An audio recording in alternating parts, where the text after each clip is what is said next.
Both Chapter 6 and now Chapter 7 focus on the philosophies which had the difficult task of combating the skepticism of Montaigne and others when it comes to human knowledge. Empiricists did this through their focus on experience and association. Rationalists, like René Descartes, however, focused instead on reason. So while Hume, Locke, and Bacon were all on the nurture side of the fence, Descartes and other rationalists that we'll discuss later in this chapter were more on the nature side of things. So, rationalists focused on a priori knowledge, saw the mind as an active and acting on the sensory input, and emphasized deductive arguments rather than inductive ones. Perhaps René Descartes perhaps is the most well-known of the rationalists. Descartes is regarded as the founder of modern philosophy. In his studies and work, he was very focused and interested on the problem of knowledge, quote unquote. Descartes wanted to develop a way to continue efforts in science and philosophy that wouldn't be so easily challenged by skeptics. He essentially he wanted to strengthen the process of scientific study, and he did this by applying mathematical concepts. This is what is referred to as the mathematical method, as you see on the slide there. So, as you'll see in your reading, Descartes' main focus and concern was the idea of doubt. He even went as far as doubting his own existence, but came to the conclusion that if he was doubting, he was thinking, and if he was thinking, then he surely existed. And that's where, I'm sure you've heard this quote before, I think, therefore I am. That's where it comes from. Because he's aware that he's thinking, he knows for certain that he is alive and that he exists. Now, Baruch, or Benedict, as he changed his name later, Spinoza, was a radical in his Jewish community because he questioned fundamental beliefs and wasn't satisfied with answers based only on authority and tradition. He rejected the idea that knowledge that has been divinely revealed is quote-unquote special, and instead advocated that rigorous rational inquiry is the better way of attaining truth and knowing God.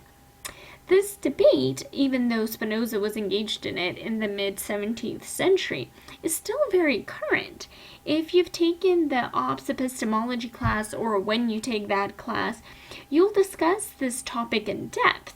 But as you go through this class and others, I want you to think about this and begin asking yourself and kind of struggling with this idea and wrestling with these ideas, I should say. I want you to think about, what is it that you believe? Is divine revelation special? Is it different? Is it a strictly empirical, rational study of something, a better way to know God? Or is it some kind of combination of these? I'm not proposing one answer over the other, only for the reason because I want you to spend some time thinking about it. My goal, as I've mentioned before, is to get you to think, to get you to question things and come up with your own answers. So while our university is distinctly and unapologetically, I would say, Christian, I do still want you to come up with the answers, and my hope that these are the biblically sound answers based on your own inquiry instead of what I, as your instructor, or as I've mentioned to you, the sage on stage, which I completely reject, impart to you. I really want this class in particular, because we're talking so much about philosophy, to be an experience where you've had the opportunity to think and wrestle with these ideas and come up with your own formulas and answers. Now, moving on, we'll continue talking about Spinoza. As you read about his views of God, reality, and the mind and body, I want you to be thinking about whether these views are supported biblically. Is God part of our physical reality, or is there a separation between his creation and the divine? What about free will and the existence of demons? Is this rooted in Scripture? Whatever his theological views, when it comes to Spinoza, it's important, it's imprudent to ignore the contributions that he made towards the development of psychology. His exploration of the topic of free will, for example, isn't left behind in the 1600s. It's revisited centuries later by Freud, who we'll talk about later as we get into the various systems of psychology after its formal founding. So as you're reading about Spinoza and to some extent even Leibniz, I want you to think about these questions that I posed to you and see what you believe and see to what extent you think what they were talking about is biblically rooted. Next, you'll be reading about Gottfried Wilhelm Leibniz.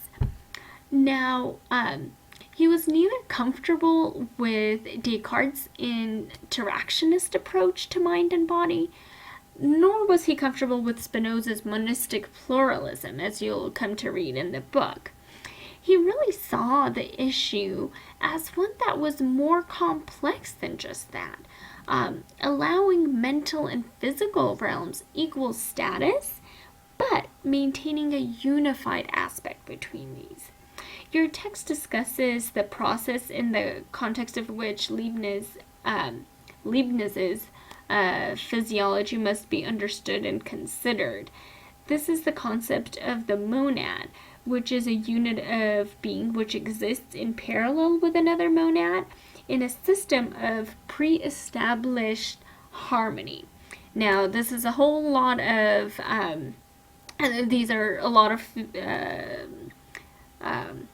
philosophical terms, but what this really talks about, and the book gives the example of two clocks to explain this, but you can also think of it, I think, as two goldfish in a fishbowl, just to give you a second example in addition to what you'll read in the book. These two goldfish share the same environment and exist at the same time, but completely separate from one another, not being dependent on one another for their existence. Excuse me. This work of Leibniz's was further expanded by Christian von Wolff, who accepted the idea of a pre-established harmony as Leibniz presented it, and was then the first to use the term psychology. So now, as you can see with the use of the term psychology, we're getting ever closer to the foundation of the discipline, and that kind of takes us through to where our roadmap is meant to take us in this class. So up until this point, everything we've read has been empiricism versus rationalism. Philosophers to this point that we've discussed have advocated one or the other, but Immanuel Kant wanted to find a middle ground to consolidate the two theories. But for our purposes, the most important aspect of Kant's career for you to know is his contribution to social psychology. He saw people as caught in a struggle between the outside government and autonomy, self-government. And isn't that just so appropriate for this election season? That's really what's in the news lately. Do we want a strong central government, or do we want to govern ourselves? Do we want the federal government to decide, or do we want the states to decide? And your book talks a little bit about the American Revolution in these terms as well. Kant was also interested in moral behavior and the way in which we as people regard each other. So there's a lot of food for thought there as well.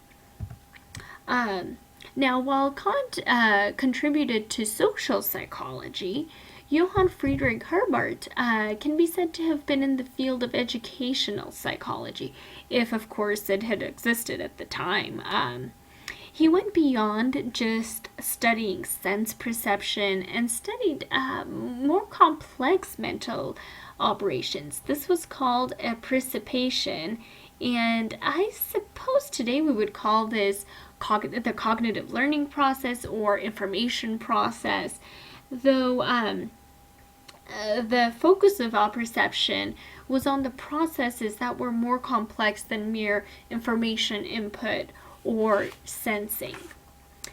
And then the last philosopher we'll talk about in this chapter is Thomas Reid, who was a proponent of common sense philosophy. Now, it's important to note that when philosophers refer to common sense, they're not talking about folk wisdom or street smarts.